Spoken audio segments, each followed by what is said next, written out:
শুভ সময় প্রিয় শ্রোতামণ্ডলী। আপনারা শুনছেন মহিউদ্দিন মোহাম্মদ রচিত 'ভোর হলো দোর খোলো খুকুমণি ওঠো রে' দ্বিতীয় লিফলেট কথা কাটাকাটি। বাঙালি কেন এত মারামারি করে তা নিয়ে আমি দীর্ঘকাল ভেবেছি।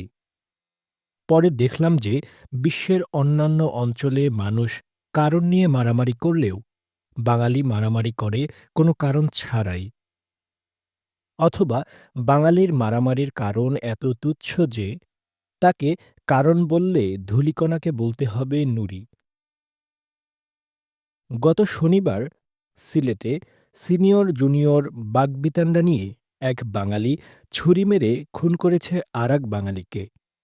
পত্রিকার ভাষ্যে খুনের মূল কারণ কথা কাটাকাটি, অর্থাৎ তর্কাতর্কি। বাঙালির একটি স্বভাব হল সে নানা বিষয়ে তর্ক করতে পছন্দ করে এবং তর্কে কখনো হারতে চায় না। যে কোনো উপায়ে জিততে হবে এমনটি স্থির করেই সে তর্কাতর্কি শুরু করে। কথার পিঠে কথা না বললে তার দম বন্ধ হয়ে আসে। কারণ সে কোনো আলোচনায় বিশ্বাস করে না। সে বিশ্বাস করে কেবল তর্ক ও বাহাসে। যেহেতু বাঙালির গড় বুদ্ধি ও বিবেচনা বোধ উন্নত নয়, তাই সে বেশিক্ষণ তর্ক চালিয়ে যেতে পারে না। দুই একটি বাক্য ছুঁড়েই ক্লান্ত হয়ে পড়ে এবং ক্লান্তি কাটাতে জড়িয়ে পড়ে হাতাহাতিতে। কথা কাটাকাটি রাশিটি বেশ কৌতূহলোদ্দীপক। কথা দিয়ে যে কাউকে কাটাছেঁড়া করা যায় তা স্ক্যান্ডিনেভিয়ান ও জাপান অঞ্চলের মানুষকে বললে তারা খুব অবাক হবে। ভাববে এ নিশ্চয়ই কোনো মারণাস্ত্র। কথাকে ছুরিকা বা রামদা হিসেবে ব্যবহার করার প্রথা আর কোনো সমাজে চালু আছে বলে আমার জানা নেই। বাঙালি যদি কথা দিয়ে কথা না কেটে বুদ্ধি দিয়ে কাটত, তাহলে এত মারামারি হতো না। অধিক কথা মূলত অধিক বুদ্ধিশূন্যতার ফসল। বুদ্ধির প্রখরতা ও কথা বলার দক্ষতা, এ দুটি মানুষের ভেতর একসাথে বিকশিত হয় না।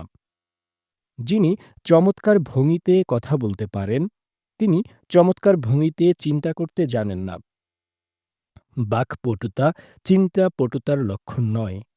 এ কারণে কিছু ব্যতিক্রম বাদে কোথাও তর্কাতর্কি হচ্ছে এমনটি দেখলেই বুঝে নিতে হবে দুটি কম বুদ্ধির মানুষ হাতাহাতিতে লিপ্ত হওয়ার প্রস্তুতি নিচ্ছে। প্রেম যেমন কামের পূর্বরাগ, তেমনি বাঙালির তর্কাতর্কিও মারামারির পূর্বরাগ। জিহ্বা জিহ্বি শেষ হলেই এখানে এক পক্ষ আরেক পক্ষের উপর ঝাঁপিয়ে পড়ে হস্ত নিয়ে। হস্তের মুঠোতে ঝকঝক করতে থাকে ছুরিকা, লাঠি, টেটা ও শাবল। মার্চ মাসে সিলেটের মতোই ময়মনসিংহের নান্দাইলে কথা কাটাকাটির জেরে নিহত হয়েছে সজীব হোসেন নামের এক তরুণ। সে গিয়েছিল বুড়াপীর নামের এক পীরের মাজারে গান শুনতে এবং জড়িয়েছিল তর্কাতর্কিতে। তর্ক করে যখন বাড়ি ফিরছিল, তখন অপর পক্ষের তর্ককারীরা আমন্ত্রণ জানায় আজরাইলকে। আজরাইল এসে বিষয়টি সমাধান করে দেন। ফলাফল এক পক্ষ আসমানে, আরেক পক্ষ পুলিশের জেলে। পৃথিবীতে আর কোথাও পুলিশ ও আজরাইলকে এত তুচ্ছ কারণে আমন্ত্রণ জানানো হয় না। ২০২০ সালে গোপালগঞ্জ, তারিখ ৩ জুলাই, চরবয়রা নামক এক মসজিদে কমিটি গঠন নিয়ে কথা কাটাকাটি শুরু হয়। কিছুক্ষণের মধ্যেই এ কথা কাটাকাটিটি রূপান্তরিত হয় মানুষ কাটাকাটিতে। রাজু ফকির নামের এক আল্লাহর বান্দা কোপাতে থাকে তুহিন মোল্লা নামের আরেক আল্লাহর বান্দাকে। জুমার নামাজ পরিণত হয় লাশের নামাজে। আল্লাহর ঘর চালাতে কেন এত কমিটি লাগে, তা আমার নিকট বোধগম্য নয়। বাঙালি যেহেতু সবকিছুতেই কমিটিবাজি করে, তাই হয়তো সে ধরে নিয়েছে আল্লাহর ঘর চালাতেও কমিটি লাগবে। তারা ভেবেছে আল্লাহ আমাদের মতোই বাঙালি এবং আল্লাহর ঘর হল বাঙালির ঘর। বাঙালির ঘরে যে ইবাদতের চাইতে বাঙালিপনাই বেশি চলবে, এটি বুঝতে রকেট উদ্ভাবক হওয়ার প্রয়োজন নেই। কোথাও কমিটি হলে বাঙালি সেখানে রাজা হওয়ার গন্ধ পায়। কমিটির বড় পদগুলো বাগাতে সে শুরু করে গোপন বিশ্বযুদ্ধ। কমিটি মনমতো না হলে পদকামী পশুগণ ধারণ করতে থাকেন রুদ্রমূর্তি। যেহেতু তাদের মগজে কোনো রোদ নেই, তাই তারা কণ্ঠকেই ব্যবহার করে রোদ হিসেবে। এ রোদ দিয়ে পোড়াতে চায় কমিটিতে স্থান না পাওয়ার দুঃখকে। বাংলাদেশ সেই বিরল দেশ, যেখানে বিশ্ববিদ্যালয়ের একটি ৪ চাকার বাস চালাতেও ৮০-৯০ জনের কমিটি লাগে। ২০২১ সালে কুমিল্লায় ১৭ই সেপ্টেম্বর খুতবায় আজান দেওয়া নিয়ে আবু হানিফ নামের এক মুসল্লি নিহত হন। বাংলা ট্রিবিউনের ভাষায়, কুড়াখাল গ্রামের মসজিদে জুমার নামাজে জোরে ও আস্তে আজান দেওয়া নিয়ে রেজভী ও সুন্নি মুসল্লিদের মাঝে সংঘর্ষ বাধে। ঘর্ষবাদী মুসলমানদের সংঘর্ষ সহজে বন্ধ করা যায় না। এজন্য সংঘর্ষ থামাতে আজরাইল আবু হানিফের স্ত্রীকে বিধবা করার উদ্যোগ নেন। আবু হানিফ মরে গিয়ে প্রমাণ করেন এ অঞ্চলে তর্ক এক প্রকার তরবারি এবং বাঙালি মুসলমানের আসল ধর্ম তর্কধর্ম। রাস্তাঘাটে গিজগিজ করে নানা রঙের তর্কা ধার্মিক। ইসলাম ধর্মের নবী কোনোদিন বাংলাদেশে আসলে আবু জেহেলের উপর তার সমস্ত রাগ পানি হয়ে যাওয়ার কথা। ইতিহাসের দিকে তাকালে দেখি, বাঙালি আদিকাল থেকেই তুচ্ছ জিনিস নিয়ে মাতামাতি করছে। কোনো বড় চিন্তা, বড় আবিষ্কার, বড় উদ্যোগ, বড় দর্শন, বড় অভিযান বাঙালির ছিল না। শতকের পর শতক ধরে তারা থেকেছে পদাবনত, কখনো রাজা, কখনো জমিদার, কখনো বা উপনৈবেশিক শক্তি তাদেরকে করে রেখেছে সদা পদগ্রস্ত, অর্থাৎ পাগ্রস্ত। একবারও তারা মস্তগ্রস্ত হওয়ার চেষ্টা করেনি।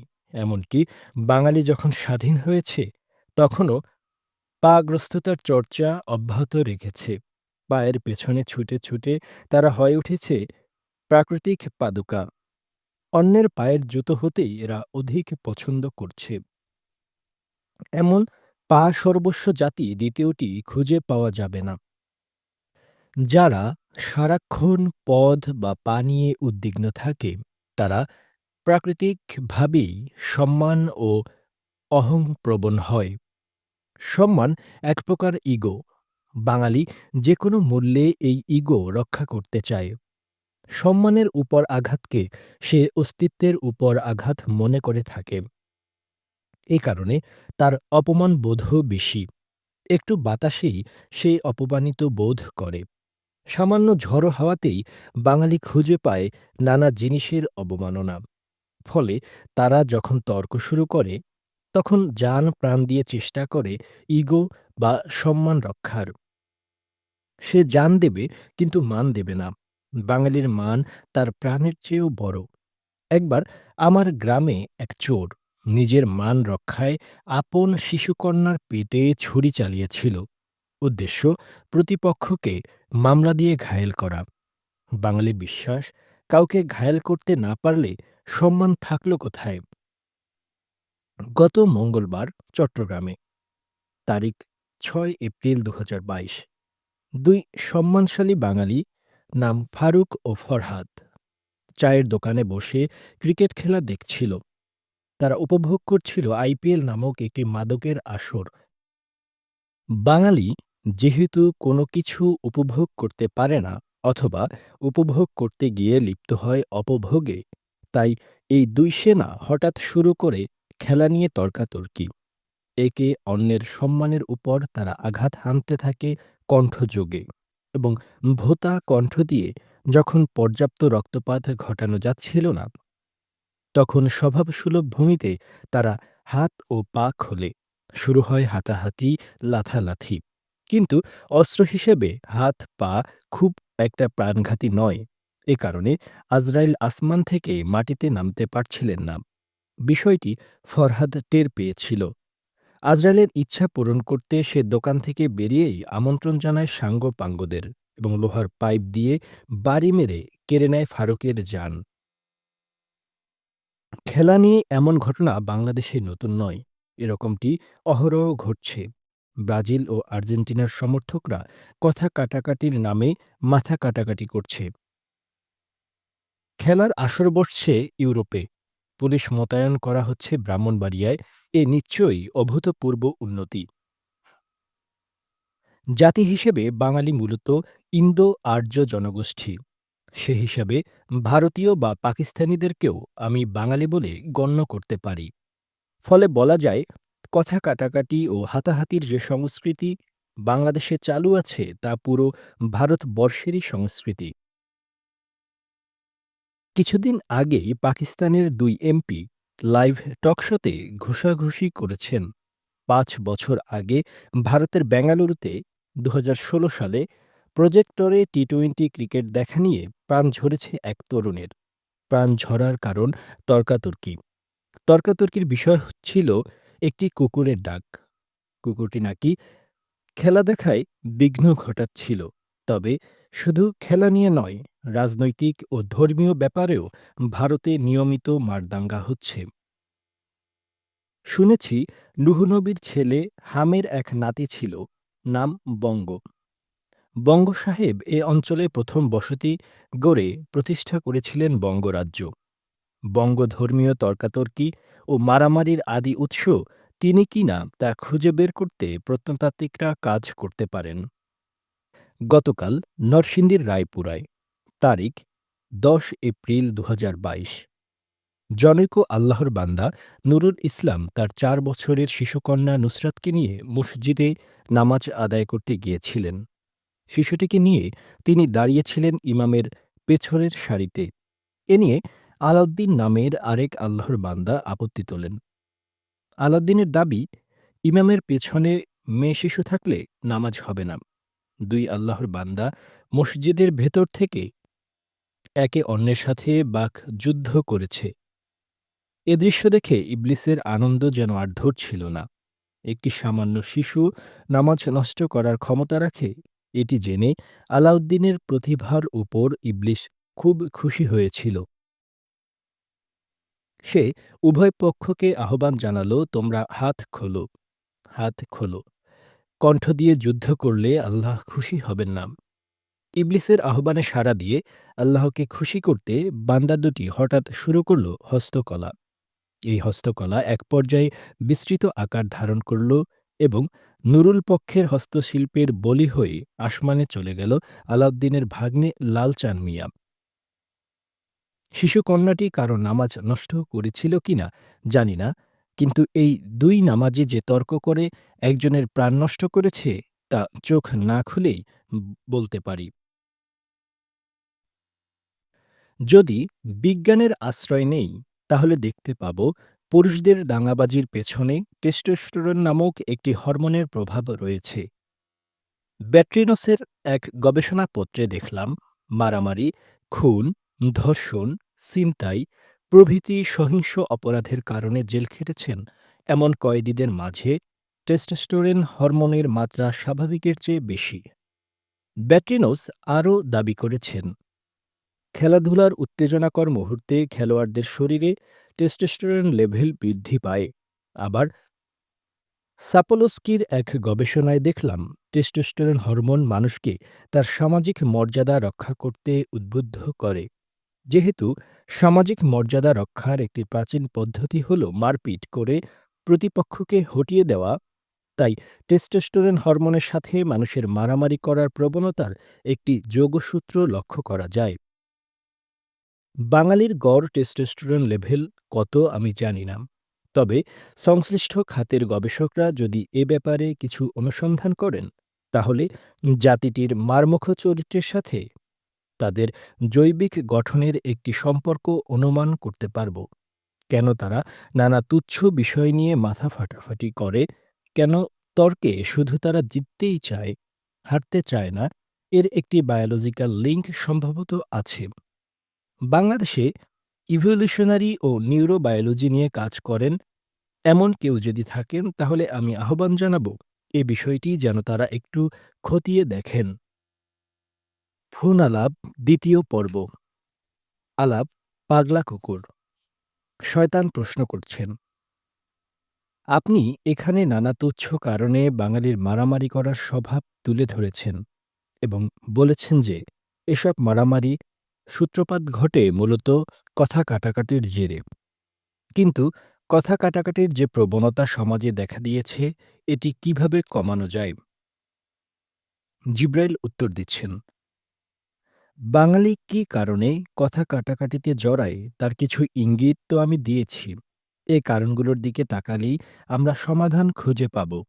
প্রথমত, কোনো জিনিস গুরুত্বপূর্ণ আর কোনো জিনিস তুচ্ছ, এটি শনাক্ত করার মতো বুদ্ধি ও প্রজ্ঞা আমাদেরকে আয়ত্ত করতে হবে। খেয়াল করলে দেখা যাবে আমাদের অধিকাংশ কথাবার্তাই তুচ্ছ বিষয় নিয়ে। কোনো গুরুত্বপূর্ণ বিষয় নিয়ে আমরা তেমন কথাবার্তা বলি না। আমাদের যে জীবনযাপন, সেখানে তুচ্ছ প্রথা ও তুচ্ছ বিশ্বাসেরই আধিক্য। আমাদের যে সমাজ, সেখানেও তুচ্ছ মানুষেরাই সংখ্যায় বেশি। খুব দূর থেকে দেখা যায় এমন উঁচু ও গুরুত্বপূর্ণ মানুষ এখানে কতজন আছেন। আমাদের যে আইন-কানুন, সেগুলো খুব ট্রিভিয়াল, আধা নকলামো, আধা পাগলামো। মানুষের জীবনে এসবের বড় কোনো উপকারী ভূমিকা নেই। আমাদের শিক্ষা-দীক্ষাও মোটা দাগে তুচ্ছ শিক্ষা। কিছু ডিগ্রি-টিগ্রি আর সার্টিফিকেট ছাড়া এ শিক্ষা ব্যবস্থা থেকে আমরা গুরুত্বপূর্ণ কিছু অর্জন করতে পারি না। মানুষ সারাক্ষণ পেট ও ব্যাংক ব্যালেন্স নিয়ে ভাবছে, জমিজমা ও সঞ্চয়পত্র কেনা নিয়ে উদ্বিগ্ন থাকছে। এগুলো কি কোনো গুরুত্বপূর্ণ কর্মকাণ্ড? হ্যাঁ, বেঁচে থাকার জন্য একটি নির্দিষ্ট সীমা পর্যন্ত এগুলো গুরুত্বপূর্ণ। কিন্তু এ সীমা পার হওয়ার পরও আমরা সেসব নিয়েই মেতে থাকছি। আমাদের যে ধর্মপরায়ণতা, সেটিও তুচ্ছ। মাইকগুলো থেকে যে ঘড়, ঘড় ধ্বনি বের হয়, তা খুব তুচ্ছ ধ্বনি। রাজনৈতিক নেতারা যেসব কথাবার্তা বলেন, তার প্রায় শতভাগই তুচ্ছ কথাবার্তা। এমনকি আমাদের মন মানসিকতার মানও তুচ্ছ। এই যে এত তুচ্ছতার সমাহার, এখানে কি করে মহৎ মানুষ ও মহৎ চিন্তার বিকাশ ঘটবে? তুচ্ছতার সাগরে বাস করে তো আপনি তুচ্ছ জিনিস নিয়েই কথা কাটাকাটি করবেন, মারামারিতে জড়াবেন। এ সাগর কারো পক্ষে একা সেচা সম্ভব নয়। এ কাজে মানুষের সম্মিলিত অংশগ্রহণ দরকার। শিক্ষা ব্যবস্থাকেও ঢেলে সাজাতে হবে। শিক্ষা মানুষের জঙ্গলি আচরণ অনেকাংশেই কমাতে পারে, যদি তা ভালো মানের শিক্ষা হয়। কি নিয়ে তর্ক করা উচিত, কি নিয়ে উচিত নয়, কার সাথে তর্ক করা নিরাপদ, কার সাথে নিরাপদ নয়, তর্ককারীর আচরণ কেমন হওয়া উচিত, তর্কে জয়ী হওয়ার বাসনা কেন ক্ষতিকর, তর্ক করার জন্য জ্ঞান, বুদ্ধি, প্রজ্ঞা, পড়াশোনা ও অভিজ্ঞতার প্রয়োজন আছে কিনা, এসব জিনিস শিশুদেরকে শিক্ষার মাধ্যমে শেখাতে হবে। কেউ কোনো বিষয়ে দ্বিমত পোষণ করলেই সে শত্রু বনে গেল, আর সহমত পোষণ করলেই বন্ধু হয়ে গেল, এরকম ধারণা থেকে সমাজকে বেরিয়ে আসতে হবে। আমি সঠিক, আমার বিশ্বাসই শ্রেষ্ঠ, আমার কথার উপর কোনো কথা নেই, এ ধরনের গোয়ার্তুমি পরিহার করতে হবে। কেউ কিছু বলতে চাইলে সেটি মন দিয়ে শুনতে হবে। শুধু শুনলে হবে না, লোকটি কী কারণে ও কোন দৃষ্টিকোণ থেকে কথাটি বলল, সেটিও অনুধাবন করতে হবে। সব মানুষের পায়ের মাপ যে এক নয়, তা মনে রাখতে হবে। কখনো নিজের মতামতে অটল থাকবেন না। আমি এক কথার মানুষ, জ্ঞানচর্চায় এ ধরনের কথা বিপজ্জনক। মতামত ও বিশ্বাস খুব বায়বীয়, ভোলাটাইল। নতুন এভিডেন্স, নতুন পর্যবেক্ষণ আসার পরও যারা পুরাতন মতামতে অটল থাকে, তারা গোঁড়া। মতামতকে শক্ত রাখা উচিত নয়, এটিকে ধাতব পাতের মতো নরম রাখতে হবে। তবে পাতটিকে বাক্সবন্দী করা যাবে না। এর উপর দিয়ে যেন বিরোধী মতের হাওয়া বাতাস চলাচল করতে পারে, এটি নিশ্চিত করতে হবে। মতামত ও বিশ্বাসকে ডিফেন্ড করতে যারা জান-প্রাণ বাজি রাখে, তাদের থেকে সাবধান থাকা দরকার। মতামত পরিবর্তনের জন্য কাউকে উপহাস করা যাবে না। যিনি মতামত পরিবর্তন করেন না, পরিবর্তিত পরিস্থিতিতে নতুন মতামত তৈরি করেন না, তিনি গোয়ার মাত্র। বার্ট্রান্ড রাসেল বলতেন, I shall never die for my belief, for I might be wrong. তরুণদেরকে ঘন ঘন মত পাল্টানোর অভ্যাস আয়ত্ত করতে হবে। সামাজিক চাপ, খামখেয়ালি, পূর্বপুরুষের বিশ্বাস, রাজনৈতিক স্বার্থ, ধর্মীয় ফুটকা এসবের বশে মতামত না দিয়ে সত্যের নিরিখে মতামত দিতে হবে। আরেকটি বিষয় হল, আমরা প্রায়ই অজ্ঞতাকে শক্তি মনে করি। বাংলাদেশ এখন যে যত অজ্ঞ, সে তত আত্মবিশ্বাসী। গোয়ার মানুষেরা তর্ক করার সময় খুব আত্মবিশ্বাসী থাকে, ভেরি কনফিডেন্ট। টকশোগুলোতে এটি নৈমিত্তিক ঘটনা হয়ে গেছে। মানুষ জিহবায় মগজ নিয়ে ঘুরছে, ফেসবুকের দিকে তাকানোই যায় না। সর্বত্র আত্মবিশ্বাসীদের ছড়াছড়ি। আমি বলছি না যে সব কিছুতে আপনাকে স্কেপটিক্যাল হতে হবে। Absolute scepticism brings no good. কিন্তু সবকিছুতে শতভাগ নিশ্চিত হয়ে যাওয়াটা সাংঘাতিক রোগ। এ রোগ থেকে মুক্ত হতে পারলে সমাজে কথা কাটাকাটি জনিত মারামারি অনেকটাই কমে আসবে। তবে সবচেয়ে বড় বিষয়, কথা কাটাকাটি যেন হাত কাটাকাটিতে রূপ না নেয়, এ ব্যাপারে সর্বোচ্চ সতর্ক থাকতে হবে। কথা বা লেখার জবাবে হাত ও লাঠি চালানো যাবে না। পুলিশি শক্তিকে আমন্ত্রণ জানানো যাবে না। যাদের মুখের চেয়ে হাত আগে বাড়ে, তাদেরকে চুপ থাকার ব্যায়াম অনুশীলন করতে হবে। জবাব দিতেই হবে, এমন গো ধরা ঠিক নয়। মাথা গরম করে কথা বললে লাভের চেয়ে ক্ষতিই বেশি হয়। কারণ হট টেম্পার্ড অবস্থায় মানুষের ভুল করার হার বেড়ে যায়। রেশনাল আচরণ ভুলে গিয়ে সে শুরু করে ইম্পালসিভ আচরণ। ইম্পালস ও ইন্টেলিজেন্স, এ দুটি তো মানুষের ভেতর একসাথে একই মুহূর্তে থাকে না। ফলে যারা ইম্পালসিভ মানুষ, হুজুগে কর্মকাণ্ডে যারা অভ্যস্ত, তারা কথা বলার সময় প্রায় অতিক্রম করে সাধারণ ভদ্রতার গণ্ডি। কারো সাথে সম্মানজনকভাবে যে দ্বিমত পোষণ করা যায়, সহনশীলতার সাথেও যে কারো সাথে কথা কাটাকাটি করা যায়, এটি সে ভুলে যায়। কারণ অন্যের উপর জয়ী হওয়ার বাসনা তাকে পাগল করে তোলে। পাগলের পক্ষে কি বলা সম্ভব? কোন জিনিস গুরুত্বপূর্ণ ও কোন জিনিস তুচ্ছ সম্ভব নয়। আলাপ মিনি কিংডম। শয়তান প্রশ্ন করছেন, এখানে আরেকটি বিষয় আপনার দৃষ্টি আকর্ষণ করতে চাই। সেটি হল কমিটি। আমাদের দেশের মানুষ প্রায়ই নানা কমিটি নিয়ে মারামারিতে জড়ায়। আপনি নিজেও মূল প্রবন্ধে এটি উল্লেখ করেছেন। এই যে সবকিছুতে একটি কমিটি করার প্রবণতা, এটি আসলে কেন ঘটছে? জিব্রাইল উত্তর দিচ্ছেন, কমিটিবাজি বাঙালির খুবই পুরাতন রোগ। বাঙালি যখন দেখে যে কোথাও করার মতো কোনো কাজ নেই, তখন সে ওখানে একটি কমিটি করে। কমিটি করে সে পৃথিবীকে জানান দিতে চায়, আমি ঘোড়ার আন্ডায় তা দিচ্ছি। আমি তা না দিলে পৃথিবী থেকে ঘোড়া বিলুপ্ত হয়ে যাবে। বাঙালি কেন এত কমিটি করে, তা বুঝতে গিয়ে আমি দেখেছি, তার মনে সবসময় রাজা হওয়ার একটি সুপ্ত বাসনা কাজ করে। কারণ সে দীর্ঘকাল রাজা বাদশাহ, জমিদার ও উপনৈবেশিক লাট সাহেবদের অধীনে বাস করেছে। পরাধীন থেকে মুক্তির যে তীব্র বাসনা সে লালন করেছে, তা বংশ পরম্পরায় তার উত্তরসূরিদের মনেও রয়ে গেছে। এ উত্তরসূরিরা এখনও স্থানীয় লাট সাহেবদের দ্বারা পর্যুদস্ত। বছরের পর বছর ধরে আয় ও মর্যাদা বৈষম্যের শিকার হয়ে বাঙালি প্রতিজ্ঞা করেছে, একদিন আমিও রাজা হব। রাজা হয়ে অন্যদের দেখিয়ে দেব প্রজা হওয়ার কত যন্ত্রণা। এ চিন্তা থেকেই তারা দুধের স্বাদ ঘোলে মেটানোর উদ্যোগ নিচ্ছে। যেহেতু রাজা হওয়ার সুযোগ পৃথিবীতে এখন একেবারেই নেই, তাই বাঙালি বৃন্দ বিকল্প উপায়ে রাজা হওয়ার বাসনা পূরণ করছে।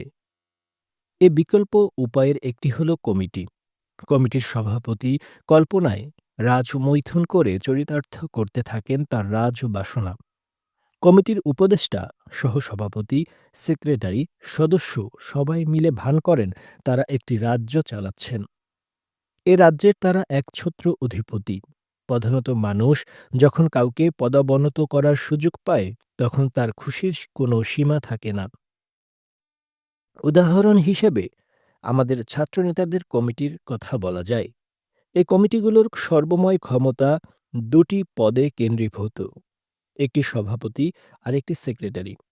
এ দুজন কমিটির বাদশা, বাকিরা পদাবনত গোলাম। এই যে বিকল্প উপায়ে বাদশাহী করার সুযোগ, এটিকে না পেতে চায় এমন মানুষের সংখ্যা খুবই কম। চারিদিকে নানা কমিটির সভাপতি, সেক্রেটারি হওয়ার যে দৌড়ঝাঁপ এ দেশে চলে, এর মূল কারণ এই কাল্পনিক বাদশাহীর স্বাদ। কিছুদিন আগে ঢাকা বিশ্ববিদ্যালয়ের একটি বাস চালানোর জন্য ৬৭ সদস্যের কমিটি ঘোষণা করা হয়েছে।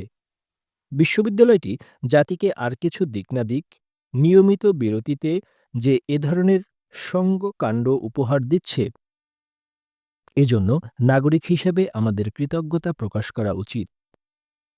একটি বাস চালাতে যে দেশে এত বড় কমিটি লাগে, সে দেশে সরকার চালাতে যে ভবিষ্যতে ১ কোটি সদস্যের মন্ত্রিপরিষদ লাগবে না, এ কথা নিশ্চিত করে বলা যায় না। আমাদের সরকারি অফিসগুলোর দিকে তাকালেও এমন চিত্রই ফুটে ওঠে। প্রতিটি দপ্তরে কমিটিবাজি চলছে। এমনকি বিসিএস চাকরিজীবী যারা আছেন, তাদেরও প্রতিটি ব্যাচের কমিটি আছে। ছেলেমেয়েরা চাকরির গেজেটের প্রথম দিনেই কমিটি করে ফেলেছে। বিশ্ববিদ্যালয়গুলোতে শিক্ষকরা বিভক্ত নানা আজেবাজে কমিটিতে। মসজিদগুলোতে কমিটি নিয়ে হাতাহাতি হচ্ছে নিয়মিত। একবার শুনলাম গোরস্থান বিষয়ক একটি কমিটি নিজেদের মধ্যে মারপিট করে একজনকে কবরে শুইয়ে দিয়েছে। এই হলো অবস্থা। বিদেশে গেলেই একই চিত্র দেখতে পাই। বাংলাদেশে মার্কিন রিপাবলিকান পার্টির কোনো কমিটি না থাকলেও আমেরিকায় আওয়ামী লীগ বিএনপির কমিটি আছে। দেশ থেকে কোনো মন্ত্রী ওখানে গেলে একদল দাঁড়িয়ে থাকে জুতা আর ঝাড়ু নিয়ে, আরেক দল দাঁড়িয়ে থাকে শুভেচ্ছা স্বাগতমের ব্যানার নিয়ে, এবং কিছুক্ষণের মধ্যেই শুরু হয় মহাযুদ্ধ। একবার এরকম মহাযুদ্ধ থেকে কিছু জুতা এসে আমার কাছে পড়েছিল। এত ময়লা ও ছেঁড়া জুতা আমি জীবনে দেখিনি। এসব কমিটি নিয়ে কিছু বলতাম না, যদি এগুলোর কার্যক্রম সুস্থ হতো। এই কমিটিগুলোর কোনোটিরই উদ্দেশ্য সৎ বা নির্মোহ নয়। পদাধিকার বলে অন্যের মাথার উপর নিজের পা চাপিয়ে দেওয়াই এসব কমিটির মূল লক্ষ্য। অধিকাংশ কমিটিতেই দেখা যায় সবচেয়ে নিকৃষ্ট লোকটি কমিটির প্রধান সেজেছেন। কোনো পালেই আপনি ভালো গোদা পাবেন না। ট্রেড ইউনিয়নগুলোতেও তাই ঘটছে। গা ও অর্থ, এ দুটির জোরে পদ আপনিই ধরা দিচ্ছে। রাজনৈতিক দলগুলোর একই অবস্থা। লোক দেখানোর জন্য খুব কাউন্সিল-টাউন্সিল হচ্ছে, ভোটাভুটি হচ্ছে, কিন্তু আসল কাজটি হচ্ছে না। সভাপতি, সেক্রেটারি নির্বাচিত হচ্ছেন ফ্যাসিবাদী পদ্ধতিতে। দলের বড় বোয়ালগুলোর বিরুদ্ধে কেউই প্রতিদ্বন্দ্বিতার সাহস পাচ্ছে না। ফলে এসব কমিটিকে গণতান্ত্রিক ও জনহিতকর বলার কোনো উপায় নেই। আলাপ, রিপ্রেসড ইমোশন। শয়তান প্রশ্ন করছেন, এখানে আপনি খেলা নিয়ে মারামারির কিছু উদাহরণ দিয়েছেন। খেলা নিয়ে এই যে উন্মত্ততা, বিশেষ করে ফুটবল ও ক্রিকেট নিয়ে, এ বিষয়ে কি বলবেন? বিশ্ববিদ্যালয়গুলোতে বড় প্রজেক্টর স্থাপন করে খেলা দেখানো হচ্ছে। ছাত্ররা সারা মাস বিশ্বকাপ নিয়ে মেতে থাকছে। কিন্তু এ উন্মাদনা জার্মানি বা ফ্রান্সে নেই, যদিও তাদের দল বিশ্বকাপ খেলছে। জিব্রাইল উত্তর দিচ্ছেন, হ্যাঁ, বিশ্ববিদ্যালয়গুলোতে ছাত্ররা বিরাট জনসভা বসিয়ে ব্রাজিল আর্জেন্টিনার খেলা দেখছে, এটি সত্য। কিন্তু এ নিয়ে দেশ রসাতলে গেল এমন স্লোগান তোলা আমার কাছে যৌক্তিক মনে হয় না। প্রথমত, পৃথিবীর প্রতিটি দেশের সমাজ আলাদা। জার্মানিতে কেউ জার্মান দল নিয়ে মাতামাতি করছে না বলে যে ঢাকায় কেউ বুয়েন্স আয়ার্স নিয়ে মাতামাতি করতে পারবে না, এরকম কোনো নিয়ম নেই। এমনটি হলে পৃথিবীতে সাংস্কৃতিক বৈচিত্র্য বলে কিছু থাকত না। আমেরিকা, অস্ট্রেলিয়ার সমাজ মেকানিস্টিক, যন্ত্রের মতো, একই সাথে উদার। মানুষের হিউম্যান ইমোশন অর্থাৎ মানবিক আবেগগুলো ওখানে অবদমিত থাকে না। মানুষের যে ইনস্টিংক্টিভ আকাঙ্ক্ষা তা কোনো না কোনোভাবে ওই সমাজগুলোতে মিটে যায়।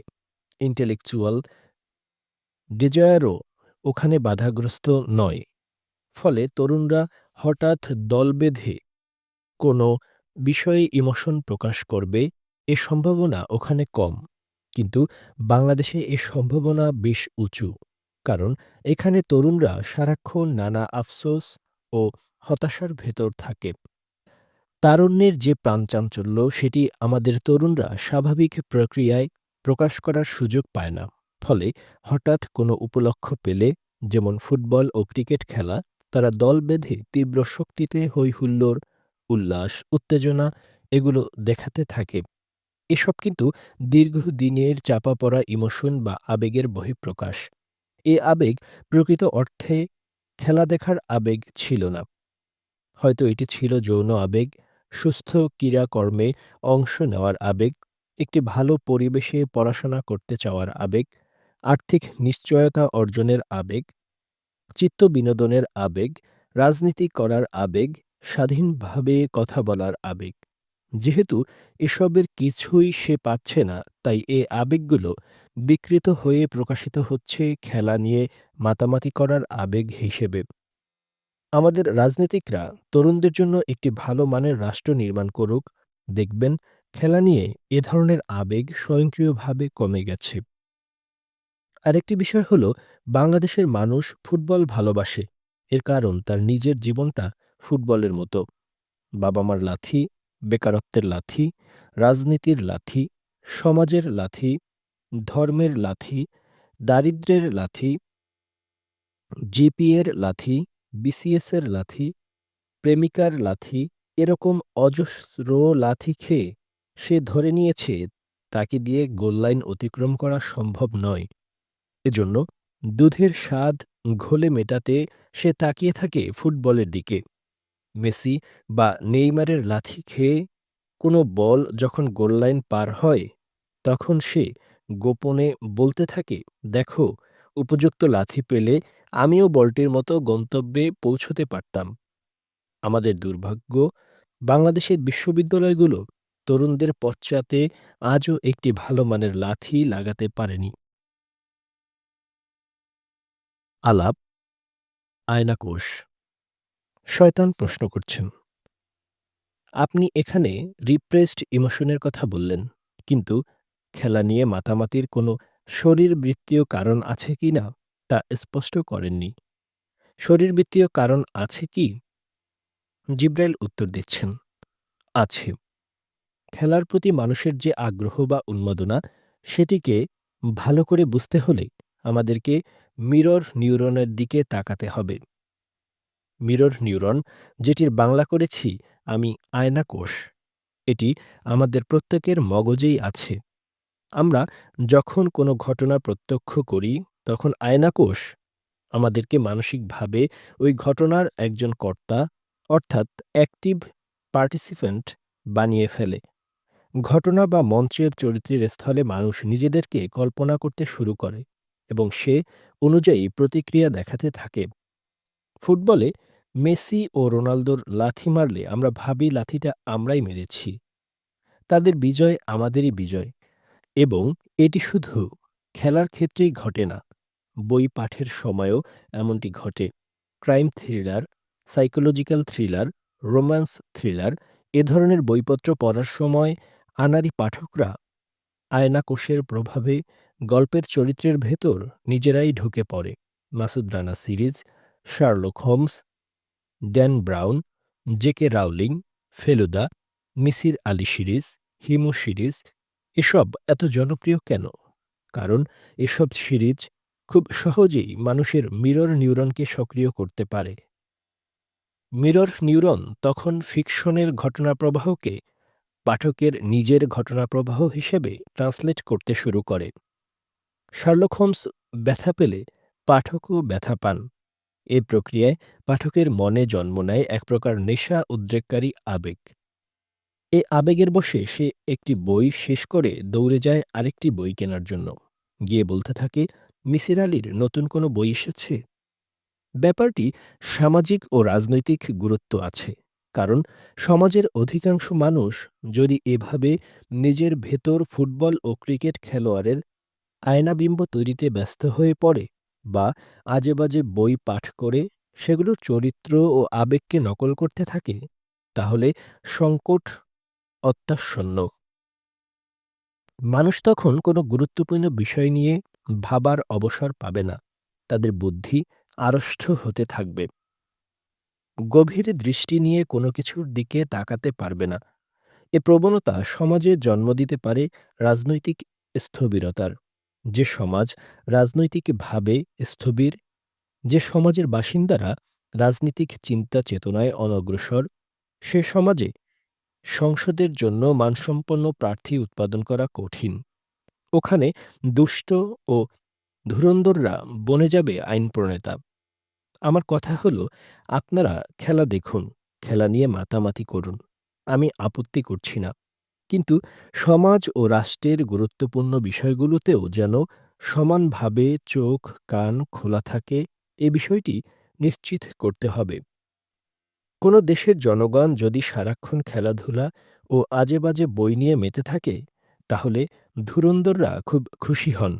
কারণ এতে ক্ষমতাধর মানুষরা আড়ালের কাজগুলো নির্বিঘ্নে সম্পাদন করার সুযোগ পায়। আলাপ, ফেসবুক ধার্মিক। শয়তান প্রশ্ন করছেন, ফেসবুকে প্রায় ধর্ম নিয়ে কথা কাটাকাটি হয়, তর্কাতর্কি বাধে। ধর্মীয় কঠোর পন্থা প্রচারের মাধ্যম হিসেবেও অনেকে ফেসবুক ব্যবহার করছে। এ ব্যাপারে কি বলবেন? জিব্রাইল উত্তর দিচ্ছেন, ফেসবুকে ধর্ম নিয়ে যারা তর্কাতর্কি করে তাদের কেউই তেমন ধার্মিক মানুষ নয়। হাবভাব ও লেভাসে তারা ধার্মিক হতে পারে, কিন্তু অন্তরে প্রত্যেকেই পাকা ইবলিস। এত তুচ্ছ ও সংকীর্ণ মন নিয়ে এরা চলাফেরা করে যে এদের কর্মকাণ্ড নিয়ে আলোচনা করতেও রুচিতে বাধে। মানসিক সংকীর্ণতাই ধর্মীয় তর্কাতর্কির প্রধান কারণ। ধর্মতাত্ত্বিকগণ কতটা সংকীর্ণ হতে পারে তার একটি উদাহরণ দিচ্ছি, তাহলেই বুঝবেন ফেসবুকে ধর্মীয় তর্কাতর্কি কারা করে। কিছুদিন আগে ফেসবুকে এক ভদ্রমহিলার ফ্রেন্ড রিকোয়েস্ট ওপেন করে দেখি প্রোফাইলে লেখা, নন মাহরাম কেউ ইনবক্সে নক করবেন না। এরকম অদ্ভুত নোটিশ দেখে আমি একটু অবাক হলাম। মাহরাম শব্দটি এসেছে আরবি হারাম থেকে, সাধারণত যাকে বিয়ে করা নিষেধ। ইসলামী রীতিতে তাকে মাহরাম বলা হয়। সে হিসেবে আমি ভদ্রমহিলার মাহরাম নই, অর্থাৎ নন মাহরাম। কারণ আমি তার বাবা, চাচা, মামা, শ্বশুর, আপন ভাই, দাদা, নানা, নাতি, দুধ ভাই, ছেলে, ভাতিজা, ভাগিনা, মেয়ের জামাই বা দুধ ছেলে নই। নোটিশটি পড়ার সাথে সাথে সূরা নিসার কথা মনে পড়ল। ওই সূরায় মাহরাম বিষয়ক একটি আয়াত একবার পড়েছিলাম। কোরআন খুলে আয়াতটি আবার পড়লাম। দেখলাম যে ইনবক্সে নক করার ব্যাপারে ওই আয়াতে কোনো নিষেধাজ্ঞা দেওয়া হয়নি। কেবল নির্দিষ্ট কিছু আত্মীয়কে বিয়ে করতে নিষেধ করা হয়েছে। কিন্তু আল্লাহর চেয়ে আল্লাহর বান্দারা যেহেতু কোরআন বেশি বোঝে, তাই তারা বিয়ের নিষেধাজ্ঞাকে রূপদান করেছে যোগাযোগের নিষেধাজ্ঞায়। ইনবক্সে নক ব্যাপারটি মূলত চিঠি চালাচালি, কাগজপত্রের বদলে এখানে ব্যবহৃত হয় ইলেকট্রনিক লিপি। এ লিপি চালাচালিতে আল্লাহ ও ইসলামের কোনো অসুবিধা হওয়ার কথা নয়। নন মাহরাম ছাত্রী যদি নন মাহরাম শিক্ষকের সাথে কথা বলতে না পারেন, তাকে ইমেল পাঠাতে না পারেন, ইনবক্সে নক না করতে পারেন, তাহলে ইবলিসের খুব সুবিধা হয়। কারণ এতে মুসলিমরা জ্ঞানবিজ্ঞানে দ্রুত পিছিয়ে পড়বে। আর ইবলিস আসমানের দিকে চেয়ে বলবে, দেখছ কিভাবে স্বর্গচ্যুতির প্রতিশোধ নিচ্ছি? তুমি বলেছিলে বিয়ে না করতে, আর আমি বুঝিয়েছি ইনবক্সে নক না করতে। ফেসবুকে ফ্রেন্ড রিকোয়েস্ট পাওয়ার অর্থ হল কেউ আপনাকে তার বন্ধু হওয়ার আমন্ত্রণ জানাচ্ছেন। সে হিসেবে বলা যায়, ভদ্রমহিলা আমার সাথে বন্ধুত্বের সম্পর্ক জড়াতে চাচ্ছেন। এক বন্ধু আরেক বন্ধুর সাথে কথা বলবে, চিঠি লিখবে, ইমেল পাঠাবে, সুখ-দুঃখের কথা জানাতে ইনবক্সে নক করবে। এটি স্বাভাবিক। কিন্তু ইনবক্সে নক করবেন না, এরকম নোটিশ ঝুলিয়ে ভদ্রমহিলা আমার সাথে ঠিক কী ধরনের বন্ধুত্ব স্থাপন করতে চাচ্ছিলেন, তা বুঝতে পারিনি। সম্ভবত উনি ধরে নিয়েছিলেন নন মাহরাম পুরুষ কোনো নারীকে ইনবক্সে নক করলে বুঝতে হবে ওই পুরুষ তাকে সঙ্গমের আমন্ত্রণ জানাচ্ছেন। যৌন সংকেত বা মেইটিং সিগন্যাল পাঠাচ্ছেন। বাংলাদেশে এ ধরনের আমন্ত্রণকে ইউফেমিস্টিক ভাষায় বিয়ের প্রস্তাব ও প্রেমের প্রস্তাব নামে ডাকা হয়। একজন প্রাপ্তবয়স্ক পুরুষ আরেকজন প্রাপ্তবয়স্ক নারীকে বা একজন প্রাপ্তবয়স্ক নারী আরেকজন প্রাপ্তবয়স্ক পুরুষকে এ ধরনের প্রস্তাব যুগে যুগে পাঠিয়ে আসছে বলেই মানুষ পৃথিবীতে টিকে আছে। ইসলাম ধর্মেও এ নিয়ে কোনো নিষেধাজ্ঞা নেই। আসলে নোটিশটি হওয়া উচিত ছিল, নন মাহরামদের মেসেজকে খুব গুরুত্বের সাথে দেখা হয়। কারণ যিনি মাহরাম বা ঘনিষ্ঠ আত্মীয়, তার তো ওই ভদ্রমহিলাকে ইনবক্সে নক দেয়া জরুরি নয়। মাহরামদের সাথে ওই নারীর সরাসরি ও ফোনে কথা বলার সুযোগ আছে। আমি যদি ভদ্রমহিলার ফ্রেন্ড রিকোয়েস্ট গ্রহণ করতাম, তাহলে ইনবক্সে নক দেয়া ছাড়া তার সাথে যোগাযোগ স্থাপনের কোনো উপায় থাকতো কি? থাকতো না। আর বিপরীত লিঙ্গের কাউকে মেসেজ পাঠানো, ইমেল পাঠানো, ফোন করা ও তার সাথে কথা বলার অর্থ এই নয় যে তার সাথে আপনি প্রেম করতে চাচ্ছেন। এমনকি কেউ যদি প্রেম করার মতলব নিয়েও মেসেজ চালাচালি করে, এতে আমি দোষের কিছু দেখি না, যতক্ষণ পর্যন্ত না এটি উত্ত্যক্তের পর্যায়ে যায়। মানুষ মানুষের সাথে প্রয়োজনে অপ্রয়োজনে কথা বলতে পারে, ইনবক্সে নক করতে পারে। এখানে মাহরাম, নন মাহরাম এ ধরনের ইবলিসি কথাবার্তা টেনে আনার দরকার কি? গেটের ফাউস্টে ঈশ্বরের সাথে ইবলিস কিছু বাজি ধরেছিল। আমার ধারণা এরকম বাজি আল্লাহর সাথেও ইবলিসের আছে। যত্রতত্র বুঝে না বুঝে যারা ধর্মীয় জিনিসপত্র হাজির করেন, তারা মূলত ইবলিসের বাজির তাস হিসেবে ব্যবহৃত হচ্ছেন। আল্লাহর সাথে তাদের কোনো সম্পর্ক নেই। আল্লাহর মাইকের চেয়ে ইবলিসের মাইকেই তাদের আস্থা বেশি। কারণ আল্লাহর মাইক থেকে যে ওয়াজ বের হয়, সেই ওয়াজ শ্রবণ, পঠন ও অনুধাবন ৩ টির কোনোটি করার সামর্থ্য তাদের নেই। এমনকি আল্লাহ কি, এ বিষয়টিও তারা বুঝেন বলে মনে হয় না। তাদের ধারণা আল্লাহ হলেন ৭ আসমানের উপরে বসে থাকা কোনো সর্বশক্তিমান দৈত্য। এই হল ধর্মতার্কিকদের মানসিকতার নমুনা। তরুণদেরকে এ ধরনের মানসিকতা পরিহার করতে হবে। তারা তর্ক করুক, এতে আমার আপত্তি নেই। কিন্তু এ ধরনের ময়লা মানসিকতা নিয়ে তর্ক করা বিপজ্জনক। দেশে ধর্মবিরোধী যে শ্রেণীটি আছে, তাদেরও একটি বড় অংশ এ রোগে আক্রান্ত। গালাগালি ও বিষোদ্গার ছাড়া তারা কথা বলতে পারে না। আলাপ আরামদায়ক খাঁচা। শয়তান প্রশ্ন করছেন, একটু ভিন্ন প্রসঙ্গে কথা বলতে চাই। ব্যায়াম বা শরীরচর্চায় বাংলাদেশের নারীরা পুরুষদের চেয়ে পিছিয়ে আছে কিনা? থাকলে এর মূল কারণ কি মনে করেন? জিব্রাইল উত্তর দিচ্ছেন, বাংলাদেশে নারীদের ব্যায়াম করার সুযোগ নেই বললেই চলে। যারা একটু আর্থিকভাবে সচ্ছল, তারা এখানে কায়িক শ্রমও করেন না। রান্নাবান্না ও আরামদায়ক চাকরিতে যা পরিশ্রম হয়, তাতে তলপেটের ভিসেরাল ফ্যাট কমার কথা নয়। মেদভুঁড়িতে যেভাবে নারীরা আক্রান্ত হচ্ছেন, তাতে তাদের প্রজনন স্বাস্থ্য তো বটেই, সাধারণ স্বাস্থ্যও ঝুঁকির মধ্যে পড়ছে। খেলাধুলায় মেয়েদের অংশগ্রহণ প্রায় শূন্যের কোঠায়। সামাজিক ও ধর্মীয় চাপে তারা ঘরকুনো হয়ে থাকছেন। খোলা মাঠ ও রাস্তায় কোনো নারী ১ মাইল দৌড়াবেন, এটি বাংলাদেশের সমাজে কল্পনাও করতে পারে না। ডায়াবেটিসে পড়ে কেউ একটু আধটু হাঁটাচলা করেন, কিন্তু এটি সুস্থতার লক্ষণ নয়। মধ্যপ্রাচ্য থেকে যে কয়টি পোশাক এখানে আমদানি করা হয়েছে, এগুলোর কোনোটিই নারীদের শরীরচর্চার জন্য উপযুক্ত নয়। নারীরা যে একটু পছন্দমতো পোশাক পরে দৌড়ঝাঁপ করবেন, হর্ষচিত্তে ঘোরাফেরা করবেন, এ উপায়ও নেই। কারণ কোনো নারী দোজগে যাবেন, তার একটি তালিকা ধর্মপতিদের হাতে রয়েছে। এ তালিকায় নাম উঠুক, এটি কোনো নারী চায় না। মাইক বাজিয়ে নারীদেরকে ভয় দেখানো হচ্ছে, যেন তারা পছন্দমতো চলাফেরা করতে না পারে। পোশাক দেখে নারীদের চরিত্র মাপার চেষ্টা করা হচ্ছে। পৃথিবীতে আর কোনো প্রাণীর স্ত্রী সদস্যরা এ যাতনার ভেতর দিয়ে যায় বলে মনে হয় না। যে ঈশ্বর ছেলেদের বেলায় এত উদার, সেই ঈশ্বর নারীদের বেলায় কেন সবসময় হাতুড়ি বাটাল নিয়ে বসে থাকেন, তা আমার বুঝে আসে না। কেউ কপালে টিপ পরলে, ঠোঁটে ২ চিলতে লিপস্টিক দিলে, সামান্য সুগন্ধি মাখলে, বর্ণিল জামাকাপড় পরলে ঈশ্বর কেন এত ক্ষিপ্ত হবেন, তা এক গরু রহস্য। তবে বাংলাদেশের এভিএন গ্রাহকরা এ রহস্য ভেদ করে ফেলেছে। নারী নাকি বিশেষ পুরুষের জন্য সাজগোজ করলে ঈশ্বর ক্ষিপ্ত হন না। ঈশ্বর ক্ষিপ্ত হন তখন যখন নারীরা স্বামী ব্যতীত অন্য কোনো পুরুষকে তাদের সাজসজ্জা দেখান। কোনো নারী রাস্তা দিয়ে দৃঢ়প্রত্যয় হেঁটে গেলেই বলা হয় সে লোকজনকে শরীর দেখিয়ে বেড়াচ্ছে।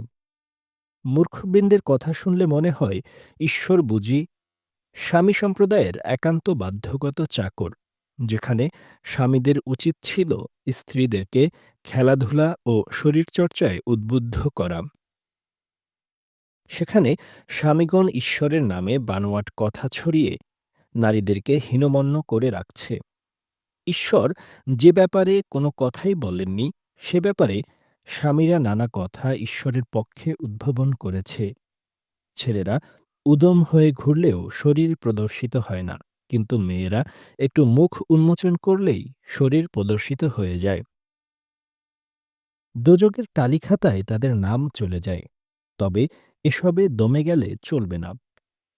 নারীদের উচিত নিজ উদ্যোগেই নিয়মিত খোলা হাওয়ায় শরীরচর্চা করা। মেয়েরা যেন মুক্ত বাতাস ফুসফুসে টেনে নিতে পারে, এটি নিশ্চিতে স্বামী ও বাবাদের কাজ করা দরকার। প্রতিটি এলাকায় নারীবান্ধব রাস্তাঘাট ও খেলার মাঠ গড়ে তুলতে হবে। নারীরা যেন আনন্দ ও হাসিখুশির ভেতর জীবন অতিবাহিত করতে পারে। এ ব্যাপারে সমাজকে ভূমিকা নিতে হবে। ইবাদত বন্দিগির সাথে যে আনন্দের কোনো শত্রুতা নেই, এটি ধার্মিকদেরকে বুঝতে হবে। আল্লাহর বান্দা হওয়ার অর্থ এই নয় যে নিজেকে সারাক্ষণ অপ্রয়োজনীয় দুঃখ কষ্টের ভেতর বন্দী করে রাখা।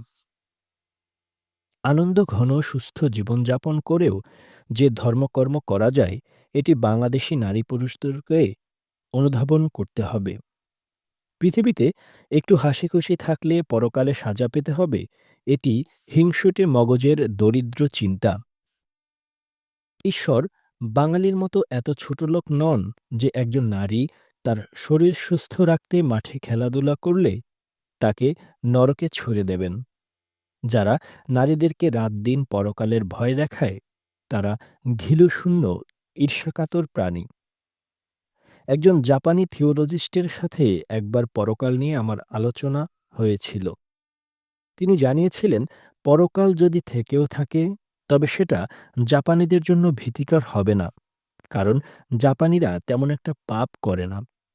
আমি বললাম, হ্যাঁ, পরকাল ভীতিকর হবে বাঙালিদের জন্য। এমন কোনো পাপ নেই যা বাঙালিরা করে না। এ কারণে বাঙালি মুসলমানদের ভেতর সারাক্ষণ পরকাল নিয়ে একটি উদ্বেগ কাজ করে। এ উদ্বেগ থেকেই নারীদেরকে কথায় পরকালের ভয় দেখানো হয়। যদিও আমাদের যে সমাজ, সেখানে স্ত্রীদের চেয়ে স্বামীদের পাপ করার সুযোগ লক্ষগুণ বেশি। পাপী স্বামীরাই দল বেঁধে নারীদেরকে ভয় দেখাচ্ছে। নারীরাও বিনা বাক্যে এ ভয়ে বিশ্বাস স্থাপন করছে। কোনো নারী ভয়ের পক্ষে প্রচারণাও চালাচ্ছে। খাঁচায় থেকে পাখিরা আকাশে ওড়াকে ভাবছে ব্যাধি।